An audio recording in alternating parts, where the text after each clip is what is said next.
Order the USD 489 School Board meeting for February 20th, 2023 to order. The agenda was published on board docs. We will be following the agenda. Mr. President? I haven't even, go ahead. Oh, I thought you were going to move on to the next agenda. I was going to make a couple of announcements Okay, I'm sorry. before you interrupt, please. The approval of the agenda will be coming up. We do have some resignations or in the personnel transactions tonight. There are 4, so we don't have to pull those out. I want all the board members to have an opportunity. We have 4, and I'll let Ron go when we go on to his or wherever we do the personnel agendas to go on the resignations. Retirement. Retirements, not resignations, retirement, excuse me. In the personnel? They're in the personnel now, but if you want to talk about it when we get down in the consent agenda or even where we do your report. Okay, sure, yes. Okay, now, do I have a motion to approve the agenda? Mr. President? Yes. I have an addition to the agenda, please. I move that all correspondence addressed to the Board of Education and any responses on behalf of the Board of Education be promptly distributed to all board members. That's my motion. Okay, I have a motion. Can you read that motion?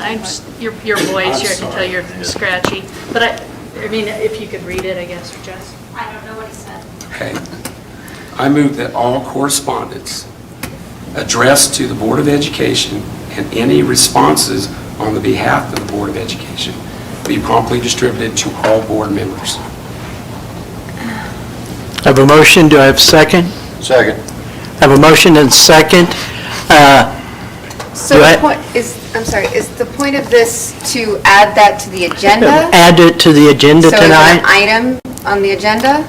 It's not on the agenda. The motion is to add that to the agenda tonight. Okay, let me read it back to you so just to see. Okay. So the motion is to approve the agenda with the addition that all correspondence addressed to the Board of Education members and any responses be promptly forwarded to all Board of Education members. Okay. All responses on the behalf of the Board of Education. I think it's just to add to the agenda. But it's just to add it topics. to Yeah, the... not to approve. No. Right. It's just to add the Okay. item. Discussion. For discussion as a practice. So it'd be in number under 7, if approved. Okay. Any clarification or discussion on that item? Mr. President, I just have been, got information that there's been certain information that's been given and then not, that's been said to the Board of Education, but we have not received it, so we haven't looked at it. And as I've been through several trainings with KSB, one of the things that they said is if one board member gets it, all board members should receive that information, and it's up to us to decide how to proceed with that. And so that's why I would like, and there's more than, and here, this has happened more than once that I know of. I know of 3 situations, and I just request that be sent, that that's something that we should expect. If you get something that's addressed... Okay, we're just wanting to see if this is on the, not to discuss, It's discussion, I right? guess clarification. Okay. So that's the reason that I asked for the motion. Okay. Any other discussion or clarification? I would, if somebody's going to get something that's to the board, then I think we should all be privileged to that correspondence so that we know. We're not discussing that action item right now. That's why I made the second. Okay, Chairman, we're President. discussing whether we put it on the agenda. Okay. And my face is confused as far as, are we talking about public information that comes to one board member or inter-correspondence, I guess? I would be I'm referring to confused items mailed to board member 1 or board member 2 and not all, or emails that come to 1 or 2 of us, then we all don't see them. So like if one person asks a question Well, to... sometimes I'll get them and says, to school board members, and I don't know if we all got it or not, and I would doubt it because they're not everybody's address. And I, So so I is think it would it, be fair that everybody gets the same information. so they're probably VCC'd, is that what you're thinking? The only concern I have is if we did that, if people do reply all, then we're doing the work that's not being done in public. And In the past, as I remember, we would get them, and then you would share your response to, I responded to so-and-so with this response, and then we were all in the know.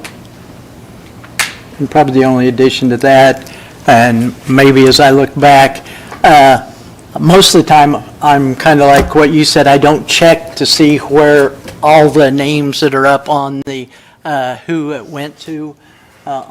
Maybe I need to be more diligent on that, but I also wonder sometimes if people sending it to one or two board members, whether they want it sent to the entire board. Yeah, but if it's titled to all board members, Yeah. you know. Yeah. Most, like I I get said, it. generally, most of them just say, Craig, Yeah. do your job, or whatever, on their, I also was notified that there was a registered mail that was sent, and I don't know if it came to the board office or to you personally, but it was registered and it was received, and it had information with each board member's name on it. And that was back in September, October. And so, I don't know if that's. Sounds something like there that- might be enough meat here to have a discussion about the legal ramifications of replying all or sending these messages. And so I would like to call for a vote to approve the agenda with this item on it. second it. Okay. Okay. Please, sir. All- Please, Mr. President. All in favor of the motion, approval of this motion? Are we approving the agenda? or Just the oh, agenda. approve it Agenda with this. of the agenda with the addition? Vote yes. Yes. All opposed, vote no. And just let me know where this will fit into the agenda. Thank you. And then we'll need to refresh when Move you're on ready to for our us to. agenda item. Okay, I'm down to 1.3, which over the last few years, we have taken the time, just as a reminder, to go through the district mission and the supporting vision statements. The mission of the USD 49 is to provide a quality learning experience for every student in every classroom every day. To support the mission of the district, the USD 49 board includes supporting a vision that encompasses high student achievement, highly effective staff, effective and positive communications, effective management of resources. Also, vital to keeping the focus of the district's mission and the vision are the USD 49 board supports the district core values, being a champion for all kids, bringing your best every day, carrying the banner for your school and district, and selling and creating possibilities, opportunities for students for their future. Down to 2.0, consent agenda. Do I have a motion to approve the consent agenda? Mr. President, So moved. Yes. I'd like to remove one item from the consent agenda. It's the surplus property. Okay. Discussion on that. 2.5, we have Board Member Park wanting to remove that from the consent agenda. Jess, let us know and we will refresh where we're moving yet. Anything? Do I have a motion to approve the consent agenda? Yes. Mr. A Chairman? motion. Yes. So moved? And a second? I guess. All in favor of the motion, vote yes. Yes. Yes. All opposed, vote no. Okay, 3.0, recognition. Okay, go ahead.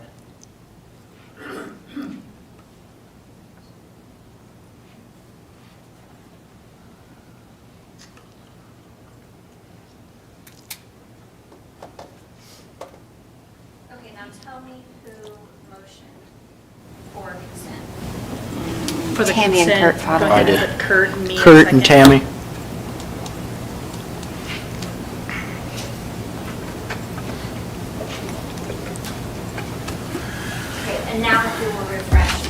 Okay.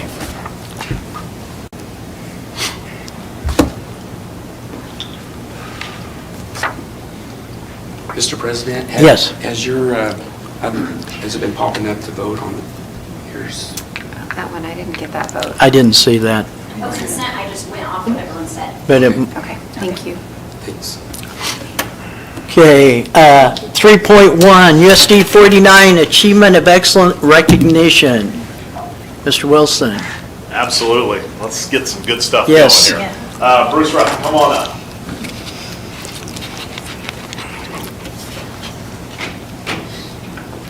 Tonight, we would like to recognize Bruce Rupp, who was recently named the 2022-23 Kansas Middle School Athletic Director of the Year by the Kansas Interscholastic Athletic Administration Association.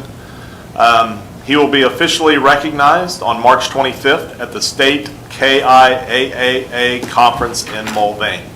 Bruce has been in the Hayes School District since 1991-92. He's not a museum piece yet.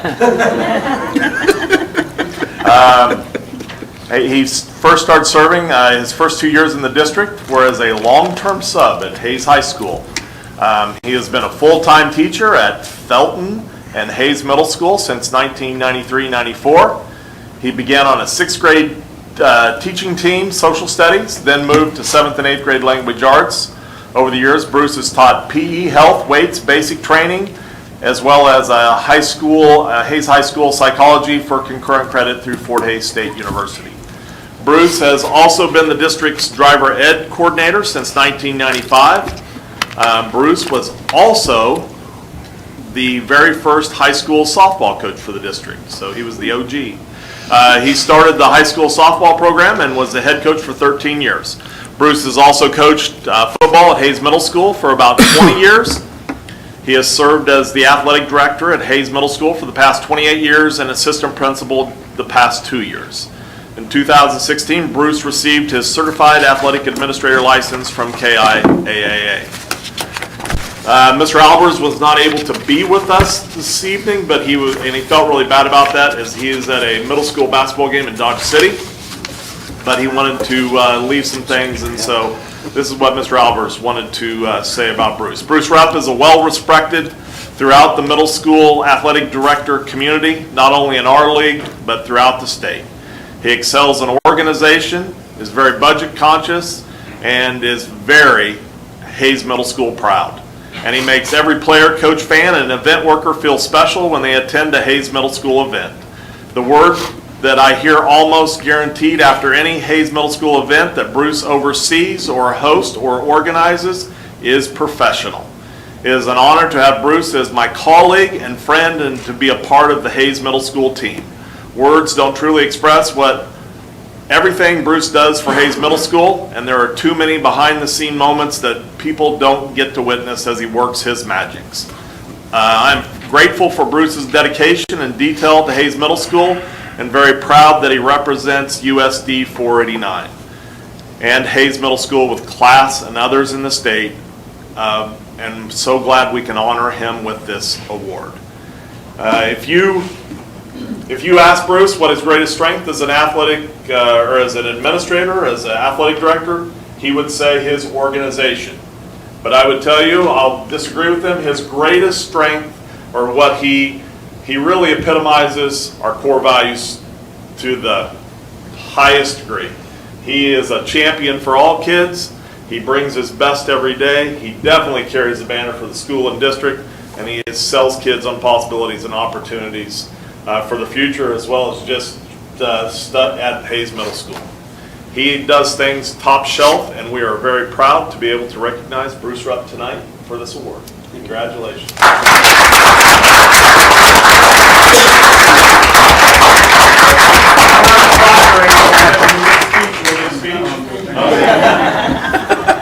Well deserved.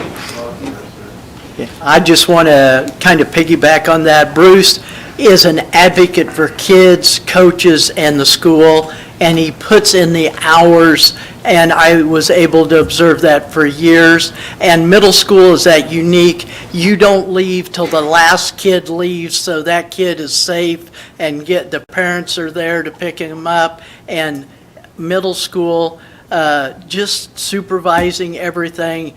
He is an advocate and cares about those coaches, those athletes, and those kids in the stands. Thank you.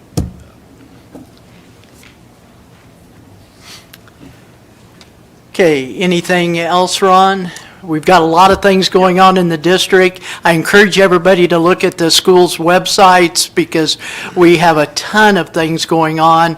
I can't go through all of them now, or I'd be here for quite a while. I was just looking today, clear from a teacher winning the award to go to the Cosmosphere and take kids and get that information, to different musical events and different things going on in all the schools. So I feel like if I mention one, I'll forget to mention somebody else, but please take a look at their websites of all the good stuff going on at all the schools and recognition of our staff and our faculties.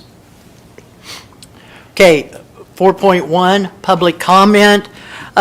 Before I ask if we have any, the public forum guidelines, the board requests that all members of the public respect the rules outlined below so that everyone that wants an opportunity to provide input will be given the chance. Speakers are asked to start with stating name and address where they reside. Speakers are limited to 3 minutes to make their presentations. Speakers are asked to make only points that have not been made previously. Except to ask clarifying questions, board members shall not interact with the speakers at the open forum. Board asks that all members of the public respect these rules so that everyone that wants an opportunity to provide input that has not already been given will have a chance at tonight's meeting. Do I have anyone that wants to address the board? I see a hand. Come on up. Welcome. Thank you. My name is Nicole Fireherm, and I live at 1311 West 43rd Street. Thank you. I am a graduate of O'Loughlin Elementary School, Kennedy Middle School, Hayes High School, and Fort Hays State University. And while I'm aware I might be in the minority here, I would like to express my disappointment in the superintendent's recommendation to keep the Hayes High mascot, and also to recommend that the middle school maintain a separate mascot from Hayes High, particularly if the Indian mascot is kept. I will be sending a longer email to the school board this week, but in light of the Kansas State School Board recommendation to remove Native American mascots and the requirement in the neighboring state of Colorado to do so, I find this recommendation to be a bit short-sighted. There have been discussions, promises even, to change a mascot before, when Kennedy Middle School was closed and combined with Felton. This ultimately ended with the district deciding the accompanying renovations were too expensive and scrapping that idea. But since the new high school is being constructed completely from the ground up, it will cost the same to brand it with a new mascot as it would the current one. I would also assume, perhaps incorrectly, that at least a few renovations at the current high school will need to be done to prepare it for the transition. And one of my concerns is that the current recommendation of the Kansas School Board will become a requirement, and then if the mascot is kept, the district will be out money it could have saved by choosing differently right now. I know middle school principal Tom Albers was quoted in Hayes Post as saying so the Indian mascot is good enough for the high school, it's good enough for the middle school. Respectfully, I disagree. I think that the high school mascot is outdated and problematic, and I think the middle school should be given the chance to develop its own culture with its own mascot rather than just act as an extension of the high school. And I believe that making these changes now, costly as they may be, could actually save the district money in the future. Thank you for your time. Thank you. Anyone else that would like to address the board tonight? Okay, come on up. Welcome.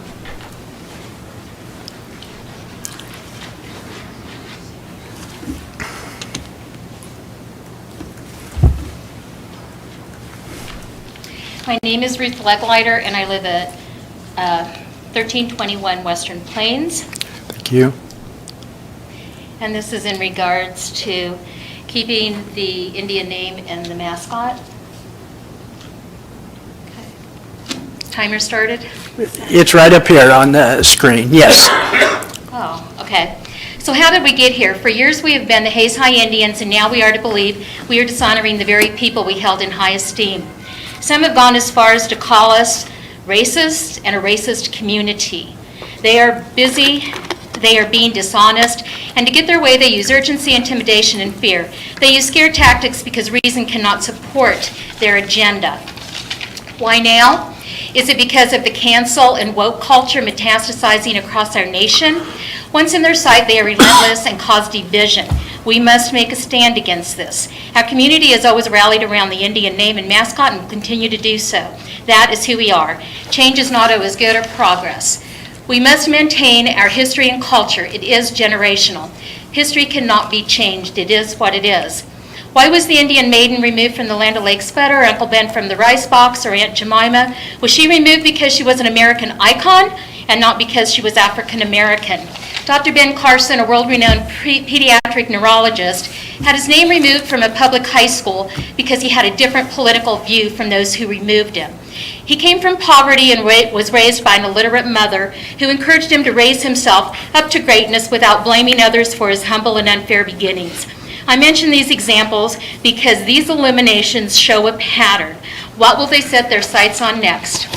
90% of the 600 surveys were positive when asked what it means to be an Indian. As a member of the rebranding committee, I felt it was my duty to speak to the community and get their perspectives. I not only spoke to family and friends, but random people, and not one voiced the desire to change the Indian name. One guy who was raised in Oklahoma said all his friends think it's just silly that people are putting so much issue on the name. You've been given $143 million, which has been a great sacrifice to many due to this economy. I have not heard the cost of making any of these changes. Would it be included in the $143 million, or will additional funds be needed from taxpayers? You were elected by the people and need to honor their wishes, not those outside the community. This is a local issue. Mr. Jensen, the consultant who spearheaded the rebranding committee, focused on the words brave and true, which are in our alma mater. He asked if we can live up to that, and I say yes, we can, because we have for years. Today we are brave, standing up to keep our brand against many odds, and true to our past, present, and future. Cancel culture is alive and well and continues to grow along with political correctness, wokeness, and this will destroy us as a nation. I remember the chant when I went to football games where the cheerleaders asked, "Who's with us?" We all shouted back, We are the Indians, the mighty, mighty Indians." Just in the last few days, I got 165 signatures, and this was in a short time frame, to keep the school mascot and the school name. Okay, thank you. Thank you. Anyone else would like to address the board? Seeing none, I will go ahead to presentations. Ron, do you want to introduce our guests? You bet. We have the district librarians here tonight. Yes, super. Well, two of them.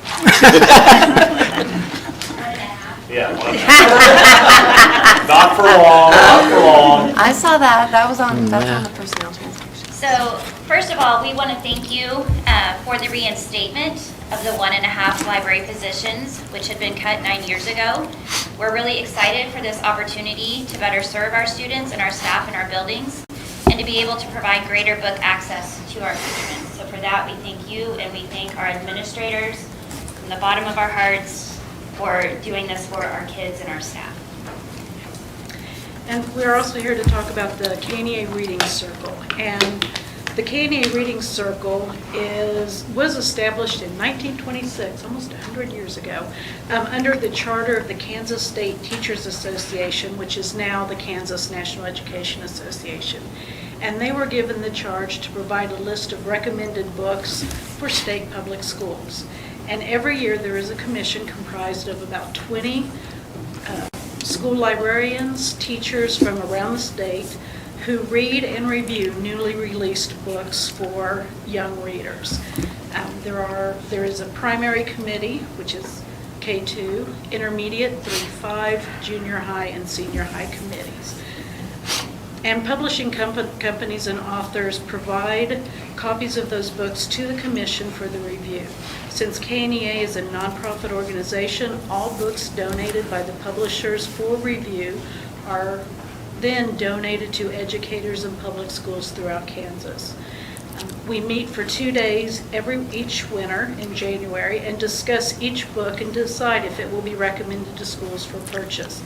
That list is then comprised every spring into the KNEA Reading Circle recommended titles, which is printed and distributed to all public school librarians, public school principals, and public libraries in the state. There are also more than 20 states, librarians in over 20 other states who use our recommended, the KNEA Reading Circle recommended list.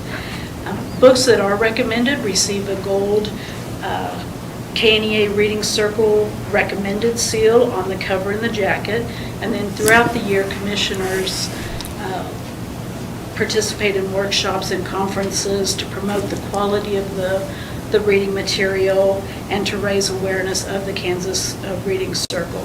So we have. So this year, we were very fortunate in our area, looking at 2 of the commissioners. So our area got flooded with books. Karen and I have been busy all year reading hundreds and hundreds of books. And with the end of our meeting, we were able to bring back over $5,318 worth of books that went into our classrooms and our libraries in this district. So for that, we are very appreciative of Kansas Reading Circle for allowing us to be able to do that, to extend our budgets. That's excellent. That's awesome. Thank you. Thank you. Hey.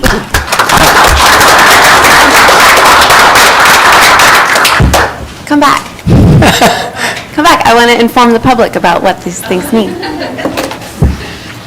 How many books is that? $5,000 worth? Maybe 250? 250 books for $5,000. And that's a hefty donation. It is. So how, and we know that we have currently 6 school libraries? We have Am I 6 counting buildings right? Yes, 6 Okay. buildings with libraries in them, yes. Yeah. So how do we manage that year to year? Because this isn't an every year thing. It's when you guys are the commissioners and you get to go and bring stuff back. We receive books every year. Yeah. Our UNICEF district does receive books every year. It's not always that many. It just kind of depends on the books that get out to us and how they get disseminated. But we do make sure that, we try to make sure that we get them to the appropriate buildings. The last couple of years, it's been mostly books that have gone to the high school because of the representation that we've had in the area. But this year, we were very fortunate to be able to bring things for the elementary, middle, and high school. Got quite a few books. That's awesome. Are those multiple copies, so you can go to multiple schools? Some of them were, Karen and I actually served on the same committee, the same. Well, I was 3-5, she was junior high, and we did receive some of the That were same similar. books. Yeah, so we had a couple copies of a few of them that we were able to take to multiple places, especially like the recommended list that we had, the top 10. We had multiple copies of those, which is really good. That's great. Because when a book is popular, it has to be replaced like all the time, right? Like Yes. 10 a And year. lots of really cool graphic novels, and so our students were super excited. Yeah. So stoked to see those new wonderful books. That's awesome. Anything else? What are we looking at next year for you guys? With the 4 people and how the book budget? Well, our When- book budget and isn't historically. going. Our book budget isn't going up. But as far as being able to manage things, it will be much easier. And For most of it. yes, and the thing that we're most excited about is we will be able to, like especially at the elementary level. Right now, some of our secretaries are covering classes, and all the students receive during that time is just checking out, and then they read independently. So now we will be able to see every single class. We'll only see us as the teacher, and be able to do a lot more with the standards and stuff that we teach, being able to go a lot deeper with those things. Also being able to support the teachers and the students with their literacy needs in a lot of varieties of ways. And our libraries will be open more often. And the library secretaries can assist you with these processing of these donations and get those books on the shelf a little bit faster instead of having to check out multiple classes. Yes. Yeah. And it also allows us as librarians to collaborate and work together. Because in Yes. the past, when we meet, Christy was usually meeting with her grade band, and we will all be able to have 4 people. I have one we job. can I have collaborate one with. job. One job is good. Yes. Yeah. So we're very excited, and like I said, mostly just for our students and our staffs to be able to serve them the way that they deserve. Thank you. This is a really cool project you got to do this year. Yeah. I'm really excited for you. Thank you. Okay, District Communications Superintendent's Report. Mr. Wilson? You bet. I'll start with those retirements. Cindy Compo, a teacher at Roosevelt, who's been with the district for 10 years, I believe. Might have been 2 different segments, I don't know exactly. But anyway, she is retiring, and we're very thankful for the work that Cindy has provided. Rosalie Schmeidler, who has been a teacher assistant at ECC for 20 years. And Lynn Zimmerman, who has been a science teacher at Hayes High for 25 years of service. So we recognize and thank them for their years of service and dedication to the kids at USD 480. Okay. Congratulations to all of them. Good people. I'll jump into my report. I just talk a little bit about our teacher in service today. Shannon, do you want to say anything specifically? Just more work with teacher clarity and success criteria, which is just an approach to making learning more visible. So we really have some clarity on the teaching side of it as to what the standards ask, and then what evidence of learning students with teachers to know that they have mastered it and are reaching the outcome. So just a lot of work time for our staff to be in PLCs, collaborate. We have some facilitators from forward national facilitators here to help that process along. So that's through our partnership with MTSS TASN, that we're really focusing on core tier 1, making sure the teaching and learning happening for all kids is solid. So I just thank all of our amazing staff for the work they did. And we had a para-aid, some of our classified staff working on literacy with a presenter from Southwest Plains today. I don't know if we'll make that. And we had some outliers who made the use of the day the best for them. There's never a one-size-fits-all, and we wanted the day to be what it needs to be for our professionals. So hopefully everyone felt like everyone attempted that. So that would be it. Yeah, just the only thing I'd add is that there was a lot of hard work being done out at Hilton Garden Inn. Wheels were turning, brains were engaged, so it was fun. It was a good day. Just an update on the turf field. This is good news. We got our geotech report back. There was always, we didn't know if it was going to be require stabilization, meaning to make it a surface that would require they put some lime in, and it gets pretty costly. Everything's very stable, and so we won't have that additional cost, so we were thankful for that. It gets through in the kind of the schedule. Right now they're working on the perimeter drains. Then they'll throw some fabric over the top of it, and then they'll start in with, I think they've actually already got some rock on the middle of the field, but that will come soon. And getting those nailer boards, so they got something to tie that turf to, and then after that, you get small rock, and then they laser that, grade that down to just pretty pristine levels, and we'll get some goalpost up and put that turf in, and get everything back into shape, and we should have some turf. So I included some photos there for you to look at, just some progress. And those are even old, so there's been way more than when those photos were taken.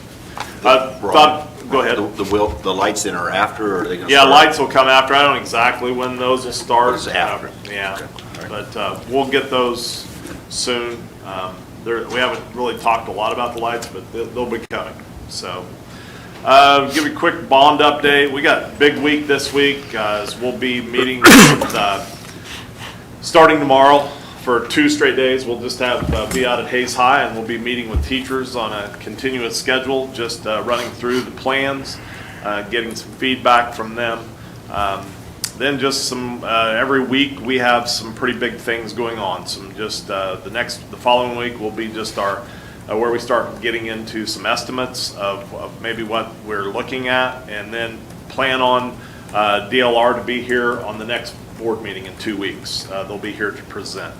And then, of course, after that, we have some just door hardware meetings, equipment meetings, the responsibilities of just as we get ready, we're getting close to kickoff of being able to move some dirt. So it's getting close. Also wanted to spend some time talking to the board a little bit just on the legislative updates, just to highlight some of the things going on. I have quite a few bills that have been passed out of various houses, or mostly these are House bills. I kind of included this because I wanted you to see there is some good things going on in the legislature. I could only find about one, but they've out of the House Education, the Future Teacher of the Year scholarship. They're supposedly proposing to put some money towards these Teacher of the Year, so 8 kids in Kansas could get an opportunity to go to college for free if they want to be teachers. That's cool. That's cool. Wish it were not just 8. I wish it were 80. Yeah. So we need them. Another House bill. This is kind of wacky. Got someone who's promoting that we go to 195 school days, 8 hours each, or we could go for 10 hours a day. That'll sell well with kids. Yeah. So anyway, that's just kind of crazy because that's also, that probably is not being unfunded. So I don't know how we're supposed to fund that, because that would be quite a bit more than we're currently going. So of course, these are just bills that are in committees, but I just thought I just need to highlight some of the craziness going on. Special Ed Task Force, and it was passed out of the House Education Committee. Kyle, I don't know if you want to talk a little bit about this Special Education Task Force. The only thing I would say is special ed funding, that's been in the news, and special ed funding has been looked at and looked at and looked at and looked at and looked at, and now that they're I feel like they're kind of coming up with things to try and maybe look why they shouldn't have to. It's been reviewed about 25 different ways through legislative post audits, through this task force before it was disbanded probably 6 or so years ago. I can't remember exactly how long ago. And they're bringing that back. And the task force by itself really isn't a problem. It's just the fact that they're trying to, I'm afraid it's a delay tactic from actually addressing the things that are needed. Over and over again, the special ed formula has been shown to be equitable and supportive of the needs that we're trying to meet. It's just not funded at the level that it's been promised. And so the biggest issue is we need to get enough money in the pot to be able to actually support the students that we're needing without it having to come from other sources like our local districts. I just hope the task force by itself is neutral, but if they're using it as a way to delay or to find a way to not have to meet their responsibilities, I feel like that's a disservice to students. The House Bill 2238, it's just the Fairness in Women's Sports Act. You've heard about it. It's creating a fairness for women's sports to require that female student athletic teams only include members who are biological female. Interesting thing there is, once again, this just highlights how our legislature or certain individuals, leadership are focusing on things that really are not impacting Kansas. We only had two kids in the entire, of over thousands and thousands of kids who participated, hundreds of thousands of kids who participated in extracurricular activities. But yeah, we're spending a lot of time as a legislator focusing on this, and their House Bill 2080, virtual state assessments. Of course, this would allow students enrolled in a virtual school to be able to take virtual state assessments. That's interesting. It's always the problem with that is how do you really truly know that the student is actually taking those state assessments. So that's an interesting bill. The big one, of course, education savings account. That's a House Bill 2218. Once again, they are just trying, there is leadership in our legislature trying to divert probably about $150 million in public funds from public schools that will go to private schools. Really, this bill never should have come out of committee, because if you look at it, there were 296 pieces of testimony shared with the committee. Only 26 of that 296 supported this bill. Over 90% of the testimony was in opposition of this, but it passed out of that committee. They're not listening. They have their own agenda, and they're carrying it forward. We have House Bill 2261. You'll love this, board member compensation. I don't know if it's been an issue. It's kind of, I thought it was kind of a surprise, but we might be able to get you some money. However, the only thing I would tell you, it's that I'm sure they're not going to give us extra dollars to pay you. So that's coming out of our general fund, and so yeah. House Bill 2315. Once again, I highlighted this because once again, it's just people who really don't have an understanding of what we do. They're saying we must offer life skills instruction to middle school and high school students. If you know anything about what we do in our schools, we do that daily, and we offer classes. It's just, once again, we have people that are putting a lot of attention on stuff that really doesn't impact anything positive. And then this one I wanted to highlight because House Bill 2271, which in its sense sounds like a pretty legit deal, because last year, you remember, there was the residency where they kind of open enrollment for all districts, but then there were things where you could say class size is closed because you got too many and those things. So there have been some concerns about non-resident students whose parents maybe work in the school district. So they're putting some legislation that if your parents work in the school district, you can go. You can't be denied, which that's probably understandable. However, tricks being played at the legislative level. Last minute, they added to that bill, which has no core connection to that piece, is that would require school districts to create online portals for parents for the teachers would have to publish their curriculum online. Once again, that's just, they threw that in. There was no public discussion, no hearing, no testimony. They just pushed that through. They attached it to that bill, and it'll come out. And that's the crazy stuff that's going on. I included for you is that letter, Enough is Enough. It's a letter from the United School Administrators. Hopefully you had a chance to read it. Just some of the things is that there is leadership now in the legislature that are ridiculing and attacking public education and what we do. They're throwing out false information all the time. They're just more concerned about, they're really more concerned about what other states are doing, and they're trying to replicate that here in Kansas. And it's not really about Kansas kids' needs. It's about maybe what has gone on in Florida, gone on in Texas. I just think the thing is, it is important that we highlight this, because legislatures that they need to know that we'll support them if they are not, if they go against the grain. We have stories about legislators really being threatened to say, if you don't hold your position, then we'll get someone to run against you. And that's the money that has been thrown about. So I think it's just important that we all know and be very honest that what's going on in our legislature, it's not good. And we have, I've always said the greatest thing about Kansas is they always value their education. Right now, I'm a little concerned about what's going on. So just wanted to share that with the board. Ron, anytime there's hearings on, especially things as important as 2218, if there's a need for Western Kansas to be heard, Sure. I think we have board members here that would go to Topeka and speak up for Western Kansas public schools. There are opportunities for testimony as board members. You have that opportunity, and so if you ever have a desire or you hear something and want to know, I can maybe make a connection to get you in if that's the desire.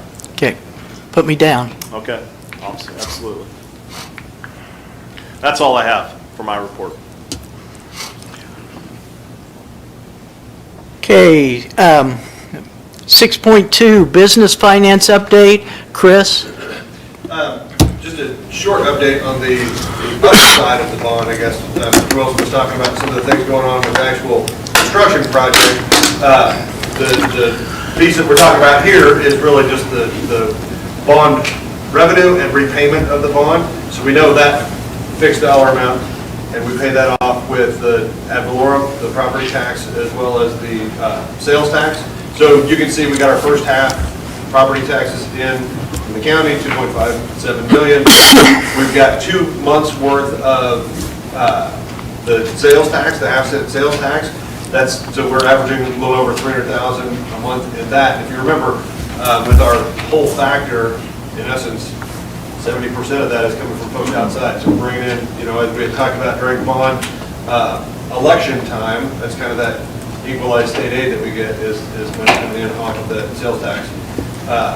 So between those two, we really only have to dip into our bond premium fund for $170,000 to be able to make that first payment on the bond, which is coming up at the end of this month. So very, very positive results so far. That half-cent sales tax, that's a nice chunk of change. Big So time. between that and then the interest on the bond money that is in bank waiting to be paying for the other half, again, that project stuff. Between those things, very positive outcome for being able to meet the mill levy that we were talking about during election time, so. Okay, go ahead. The expense for bond interest, that's what we're paying for interest? No, that's revenue that we will call down. So in order to make this payment, none of these, the only expense is that 3.37 to repay that goes towards interest on the bond. Okay. Right? So it's not any of the project stuff that we're talking about. This is just the finance side. So the 2.57 came in property tax.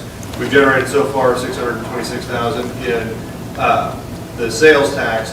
The 170 is coming off of basically interest money. So when we sold the bond, we actually get premium for that because it's all the investment term stuff that we could bring Piper Sandler to come in and talk about. But basically, the bond sold at a premium, so we had more than $143 million worth. That extra can go towards bill levy management, which is what this is be calling something down to be able to make that bond payment, or at the end of the project, or at the end of the repayment, if there's money left, you can use it towards projects as well.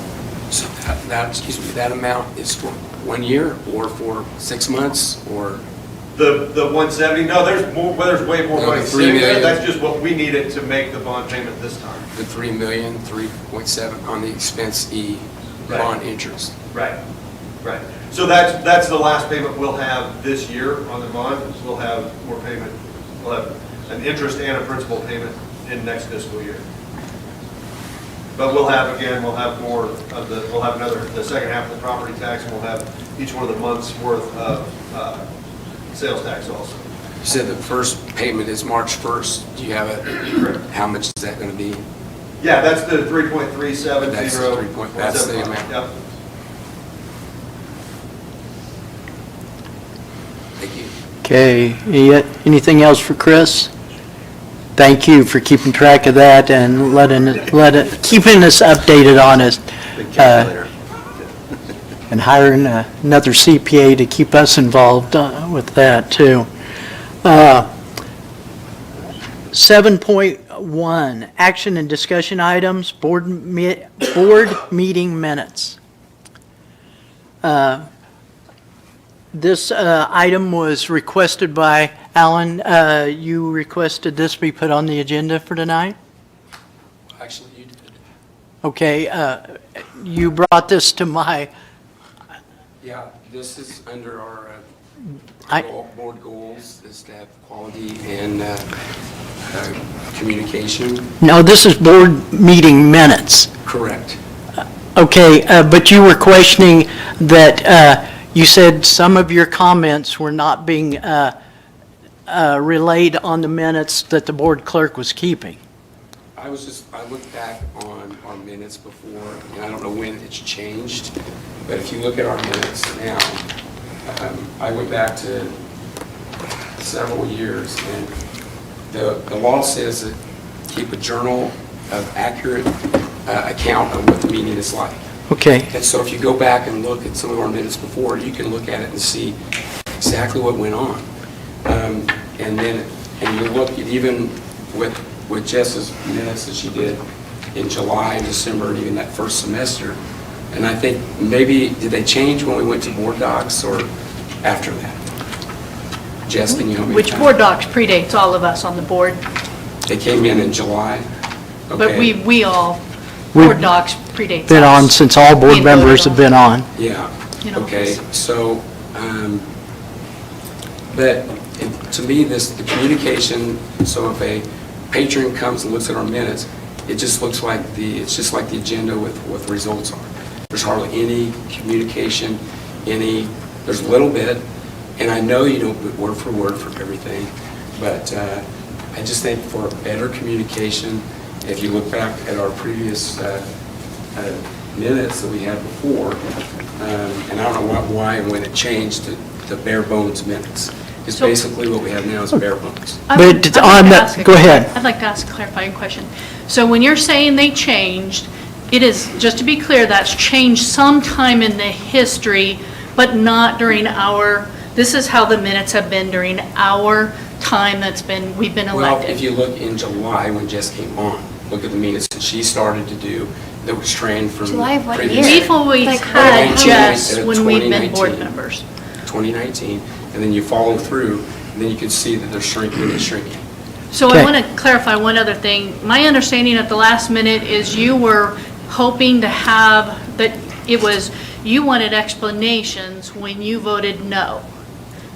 When you have a no vote, because I understand that's what you were saying, maybe I misunderstood. That's what I saw That's one of when, the things, yes, but the communication is that to accurately put down what happens in the meeting. So And I'd that's like one to of the just, things. And if we also, can like just Mr. check on Wilson's- that one first thing, and then if you can continue. But I was advised in some of my other careers that it was not in the best practice to explain the reasons behind yes or no votes. And I'd really like to just pause on this one issue and ask our legal counsel to make I'll make recommendation. one comment, if you look at our board. Can we voting just method, stop We right have there the though and question ask where answered Bill by is Bill. again? it says each board member shall have the But you're privilege. stating that it's illegal, and I want legal say that. interpretation. you said we were breaking the law. Yeah, you I did last time said out. the law states, the statute says. Can we ask our Accurate. legal You have him. advisor? Can we listen to him? Well, I apologize, I missed the last meeting, but Michael That's okay. Baxter You did had take good representation. notes, and I visited with Ron. I think I know what the issue is that Alan brought up. And, based on information that I knew previously and things that were new to me in looking at this issue, and the overall issue is what needs to be in the minutes.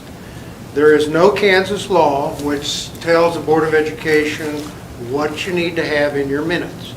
The language that Alan is referring to, which actually when I looked at it, I interpreted it the same way Alan did. And that language is that the clerk needs to keep an accurate journal of the proceedings of the Board of Education. The Attorney General's office has issued an opinion that all that means is the clerk has to maintain a journal in the clerk's office that has all of the minutes in that journal. It's not a directive on what needs to be contained within individual minutes. If you look at Robert's Rules of Order, if you look at what the Kansas Association of Counties tells County Commission, if you look at whatever source you want to, there are minimum things that should be included in minutes, whether it's a Board of Education or another body. And that is number one, and I made a list of those when I find that list. Number one would be the date, time, and place of the meeting. That there is a quorum, and list the names of the members who are present. There should be an approval of all prior minutes which have not previously been approved. There should be a synopsis of each motion that's made and whether or not that motion passed or failed. There is no requirement that you even list who makes the motion. There's no requirement that there even be a second to a motion. And unless somebody requests that the voting be polled, then there's no reason to list how each individual member voted. And then there needs to be a indication of the time that the meeting was adjourned. That's the basic minimum things that need to be in minutes. Now, there is an Attorney General's opinion, and this is one of the things I learned, which kind of surprised me a little bit, but as you all probably know, I mean, you're all independently elected public officials. The board clerk is not. The board clerk is appointed by the board. With county commission, the county clerk acts as the clerk for the county commission. The county clerk is an independently elected public official who the county commission has no control over the operation of he or she's office. They set the budget, and that's really about it. Well, despite that, the Attorney General has opined that the county commission has the right to tell the county clerk what they want in the minutes, what their expectation is. Now, you would have the same right over the board clerk as to what you want in the minutes. And you already have a policy which says that. And I don't know if you've all looked at it. It's policy number BCBH. And to specifically answer the question, or at least one question that Alan raised, if you looked at the last paragraph, and I'll just read it, it's not very long, the minutes shall clearly reflect all motions voted on by the board, including board actions taken on motions which did not pass. The minutes will not contain a summary of each statement, either written or oral, made by a board member, a guest, or a member of the staff, unless the board chooses to have written remarks made a part of the minutes. If a request is made, the board may direct the clerk to attach a copy of the written remarks to the original minutes. And I think that answers Alan's question on that. So just to clarify that then, Bill, so it says here, unless the board chooses to have written remarks made part of, so does that mean if one person wants to add some type of remark that this entire board has to vote upon that it's included? Because I think it's, in the next sentence, I guess I'm confused with the board. Is that the board as a majority vote? Yes. So if one board member voted opposed to something and would like to have their reasons in writing and attached to the minutes, then the board needs to vote on that. Okay. Whereas, and I think that's the clarification we haven't done. Otherwise, there'd be no statements at all. The only thing the minutes would reflect is that a motion was made, what the motion is, and whether it passed or failed. Unless there's a polling of the board members, and then it would list each board member and how they voted. So at that point, if indeed Alan would like, because I believe it was one that you had said no on, you wanted then the next step would be Alan would make a motion to get that included, and then we as a board would vote, whether it's included in the minutes. Right. And so that's the step we're missing. Yeah, and this was a policy that was adopted in 2011. Okay. But as a board, you could revise the policy, come up with your own, do whatever you want to. So, But that's where you are right now. so it's up to the board as a whole if we want to change how the minutes are kept, because again, relating to just what you said, I had a conversation with Ashley Roletter Webb from KSB, and her first statement was, there is not a statutory requirement on how minutes are kept. Just, that was her statement. And we talked about there was no statute broken because there isn't one. So there was no law broken. So I resent the question that we broke a law when there was not a statute. Alan, when I read that language in that statute, I interpreted it the same way Alan did. And I thought that was an indication of how the minutes were supposed to be prepared. And but that's apparently not what the Attorney General said. And that's what KSB is also Right. saying. Right. So could you tell, because I've always been advised, and I've kept minutes and done the work for a number of boards over some time. I've always been advised that having too much expository statements, it's unnecessary. Maybe it'll get you in trouble later.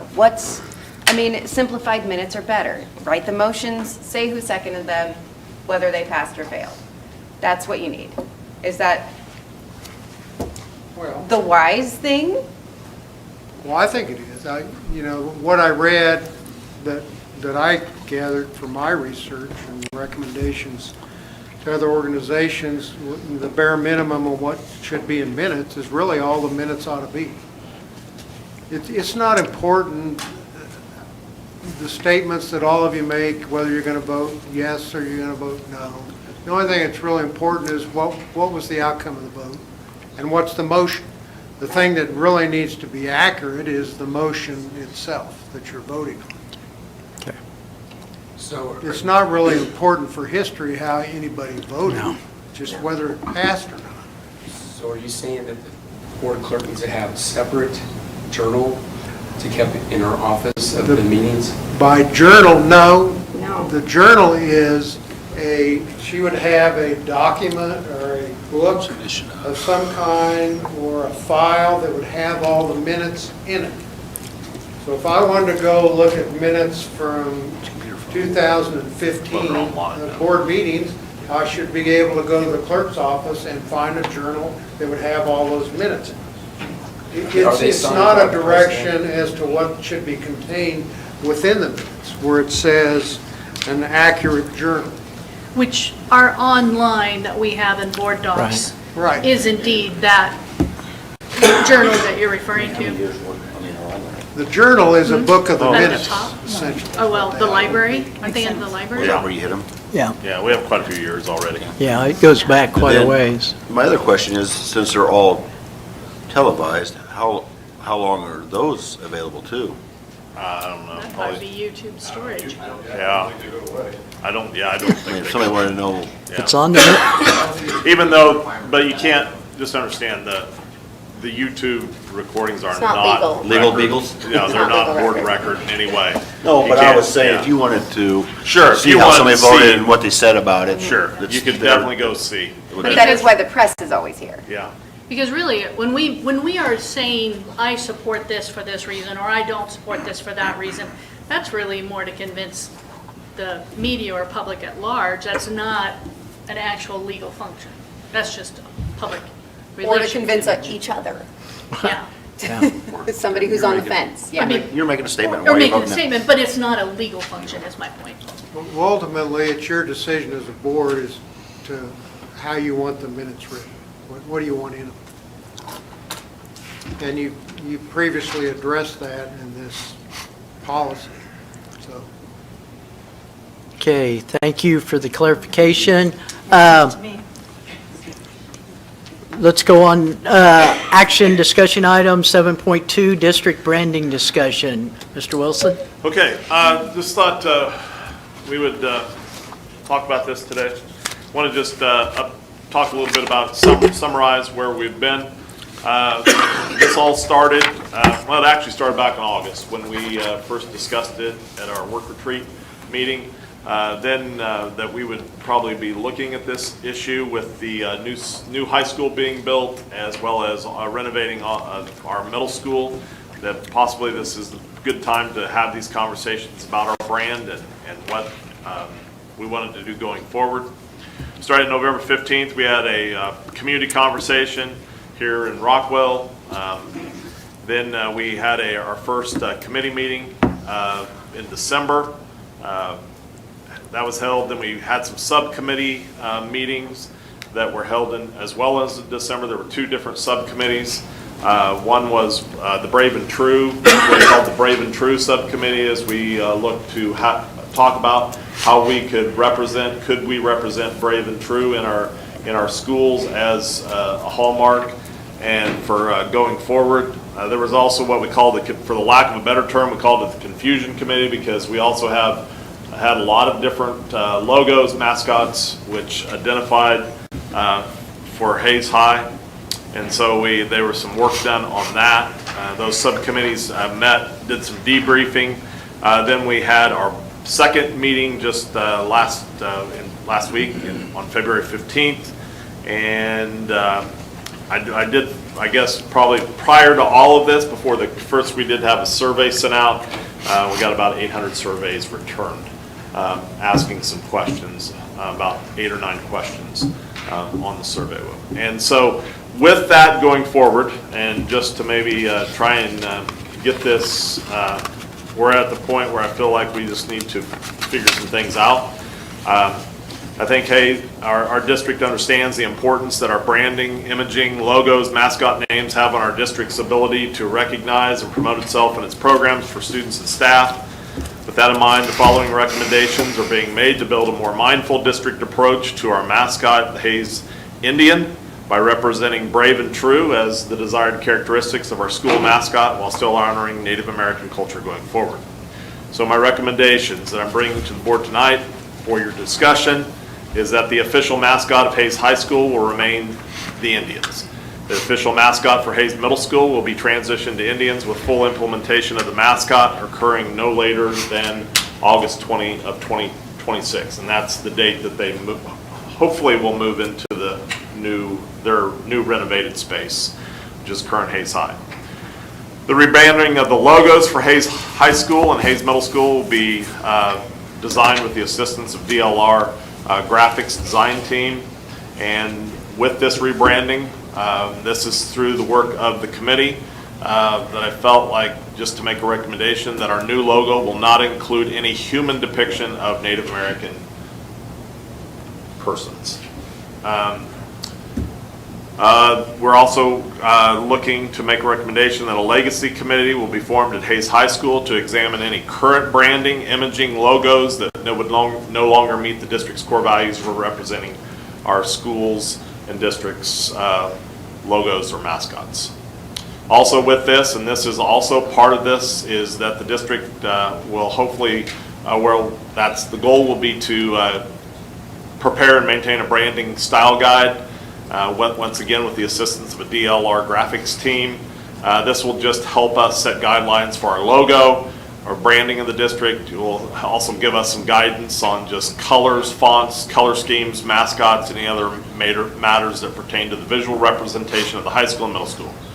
Any visual representation of the high school and middle school that is produced and intended to be seen by students, families, or students of the general public shall conform to the branding style guide and must receive administrative permission.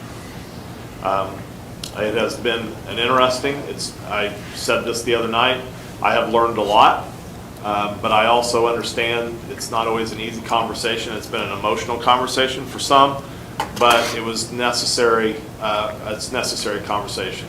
And I think at this point, I've made these recommendations. It's kind of a little bit to the board for what you want to do and how you want to change or massage this. But I think at some point we do have to have a direction and that we're going because there is some work that if there are any changes, work that needs to be done, because not only just for our new high school, but just other things that we need to be doing, and the sooner the better. And the longer we wait on this, the more it stalls other projects. Before we start the discussion, clarification, if we go with the recommendation and leave the Indians for Hayes High School, there does not have to be a vote by the board. No. I mean, I But included that in the recommendation because I want it to be stated that that's what I'm recommending. Right. My recommendation is totally your decision. But no, technically, we wouldn't have to. But if we change the mascot at the middle school, it has to be a board vote. I would think so. Yeah, I would think that would probably be the right thing. Okay. I just wanted to clarify that. Who wants to start the discussion? I'll be more than happy to start. This is a good topic. I have gotten lots and lots of feedback and lots of communications. So I have taught at Hayes High for 31 years. And I've coached sports teams, I've had judging teams at all levels, district, state, nationals, Indianapolis to Billings, Montana. And never, ever did we ever misrepresent the Indian or what it stood for and my students. And I will tell you, I am so excited. I wish I would have had the brave and true in my teaching career. I used other words, but I will tell you, the students that are the cream of the crop were brave because they would take a chance. And the kids that will not take a chance, motivation is the hardest thing as a teacher, to get kids to go. And if kids would just take a chance, and the bravery thing is just awesome. And in order to get a kid to go to be at that level, they got to take a chance at anything that we're asking them to do. The true statement are the kids that want to pay the price, or I've had students in the past that want to be cool, want to be popular, and true got thrown way out of the window. They would say whatever they wanted to say to be in the group.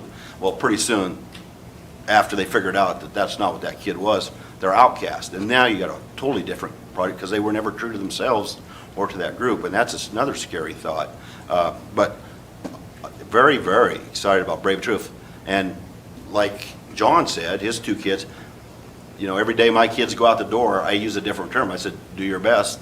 But man, if that was brave and true, I don't know what more we could ask for our kids to go across the stage at graduation or when they walk into that building. But I'm excited about it. I got a little twist. I would prefer if DLNR, this is just my personal opinion, comes up with a couple of logos and we have a team play on picking that. Well, I don't want to be assigned a logo. Sure, I think. But be my only comment. We're going to definitely get feedback and input from the board. That would not just be done.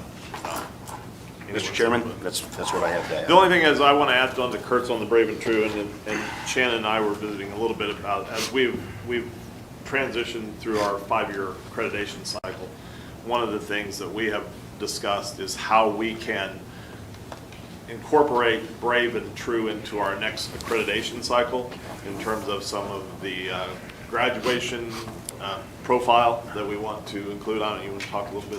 No, just, you see that commonly is just to kind of gain some clarity on what it means to be a successful high school graduate and what characteristics academically, socially, emotionally, all those, career check, all the things. And so there's a lot of time in the districts where we work with coming up with characteristics. So when we talk about what it means to be a successful high school graduate from Hayes schools and be a Hayes Indian and Brave and True, also to look at what that means on the teaching and learning side and how we can reflect those within our interactions.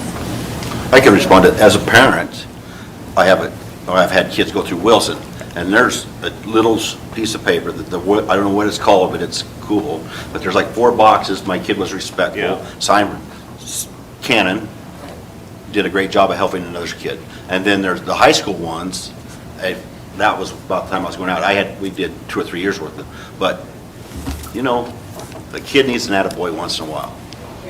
And that's a character thing. Your kid did something good, and, and it comes in the mail, and that is a feel-good that they earned. It's not a freebie. And that's another, and I'm sure the middle school has something. Do you have something, Bruce, in that realm? So, yeah. I would like to share. So of all the branding committee members, my schedule did not allow me to attend, so I'm the only school board member that wasn't part of the branding committee. And I first of all, I want to applaud a school district for having a conversation. I think sometimes we forget in society that dialogue in itself is not dangerous. Asking questions don't have to be harmful, but certainly this has been a polarizing topic. And I think it would be irresponsible of this district not to have had the conversation at the point that we did, because we are going to have literally blank walls, blank slates. So this conversation, I think, was crucial to have at this time. And when you have a decision or a recommendation of something to this nature, it is unlikely you're going to find one choice that everybody will agree upon. And so I really hope that people don't look at this as winners and losers. There weren't. I mean, all of our students, of course, we want them to be winners, but that's not because of their mascot. So I share my appreciation for, my respect of the branding committee, the discussion they had, and the process in which they followed. And my hope is that, I'm really pleased at the recommendations that you have too, as far as, I can't remember the name of what you called it, but basically a committee moving forward, a legacy committee, I think, just to continue to maintain the honor in which this image and brand is supposed to depict. And I'm pleased that there's just more sensitivity being applied to this image as well. Moving forward, I appreciate not having a human depiction. And so and to have board members, and of course I'm looking through the list, we had a mix of board members, we had administration, we had employees. I'm not sure if you had community members on that committee or not. But to serve 11 hours on top of what these board members are already serving, and then having full-time jobs, I mean, that certainly was a commitment. So thank you for that.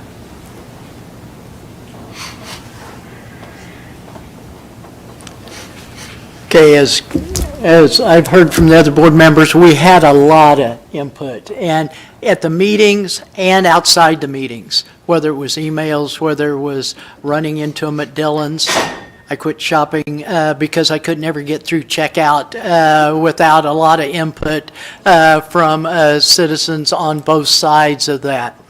I really appreciate the willingness of the committee members. If you sat on that committee, we had a lot of people that said, we like the pride of Hayes, the pride of the high school. That is why we feel so strong about being that, which, you know, I needed to hear, because when you're talking about another culture, kids of that culture, different things, I needed to hear why we did not need to make a change through that. And so I needed to hear that input. I also was glad to hear people that said, no, we need to keep the Hayes High Indians, but the images, we have some images that are racist. We have some images that hurt people. And we had committees that go out. Our speaker said,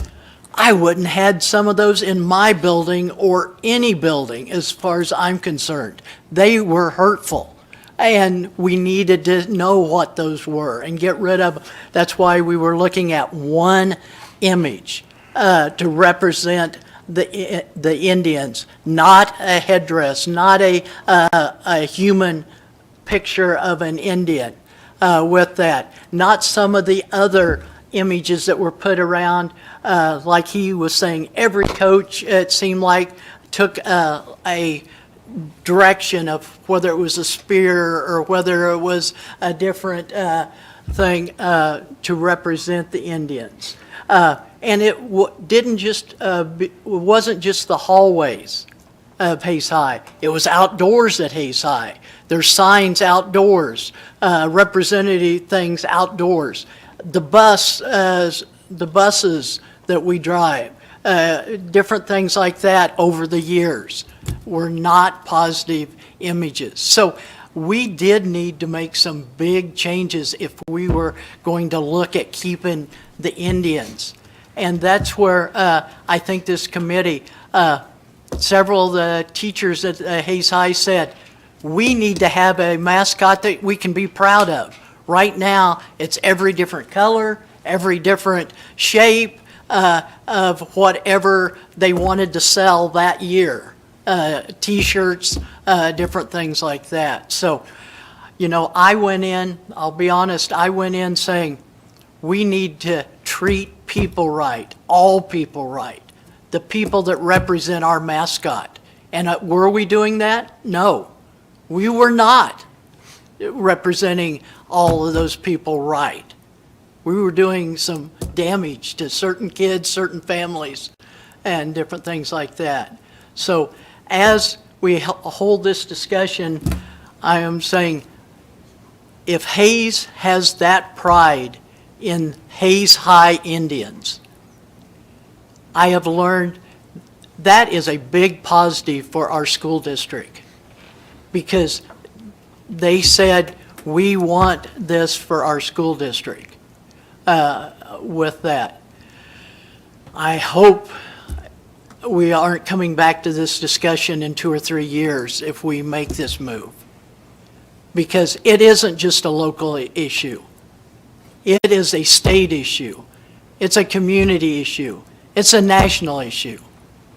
Well, on there, because American Indians and their culture are not in one location in our country. So we need to do what we feel is right for our community, but not to cause harm to others. Okay, that's my statement on Hayes High Indians.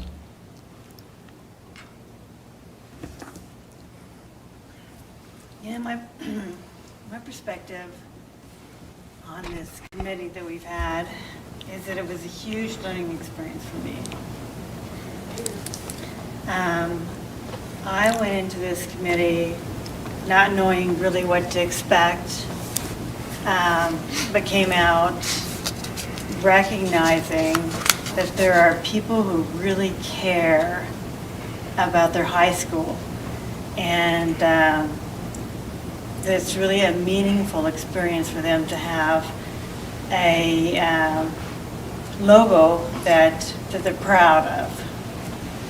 And I think that's important because not only do we need to recognize that, but everybody needs to know that in years to come. I had friends that came up to me and said, don't you change that logo. I had email that was, the same way. I tried to answer the email. There was a lot of email, and I hope I answered as many as I could. And they were different perspectives, but they all had the same thing in mind, and that is they were so proud of their community, of their high school, and their spirit of this high school, which I want to make them proud whether or not we change the logo or not. I think that's important.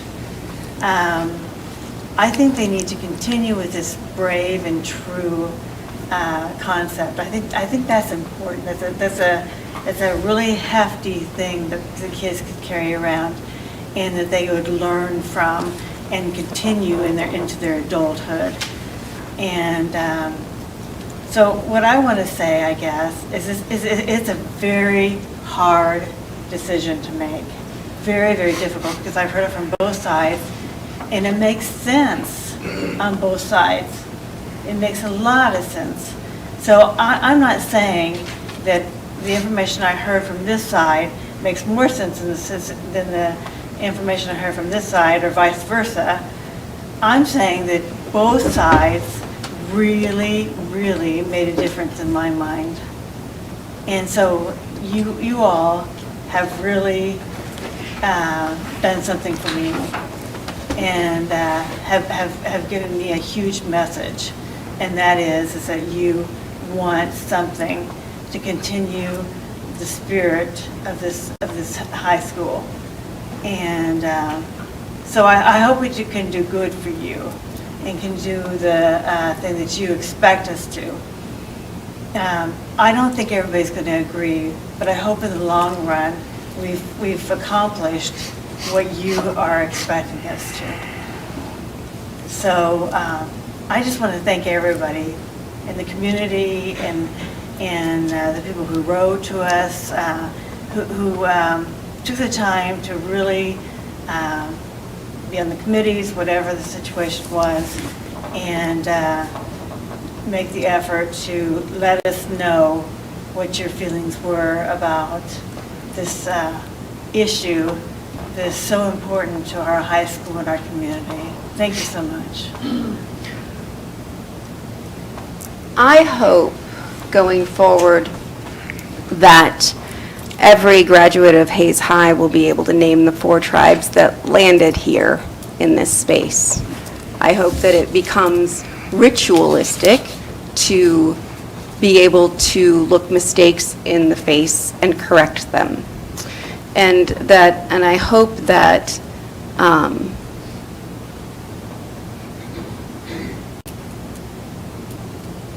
we give the kids the tools they need.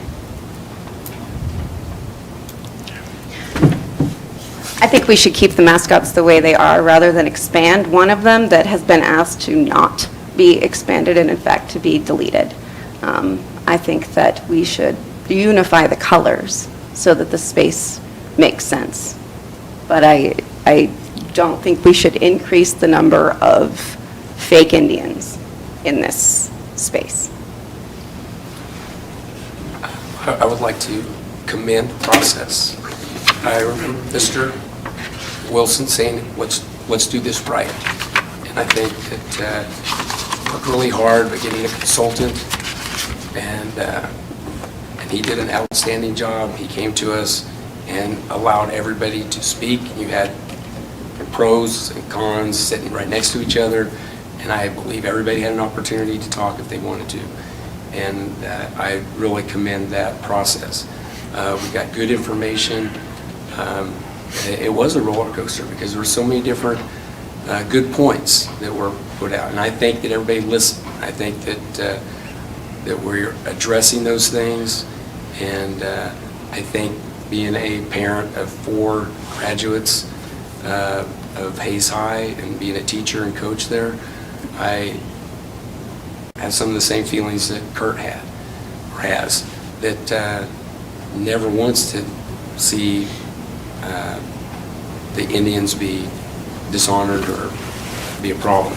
I think the one email that I got was from a Hayes High that I probably put higher than most, is from a Hayes High student who has Indian heritage, and she explained her background and what she thought.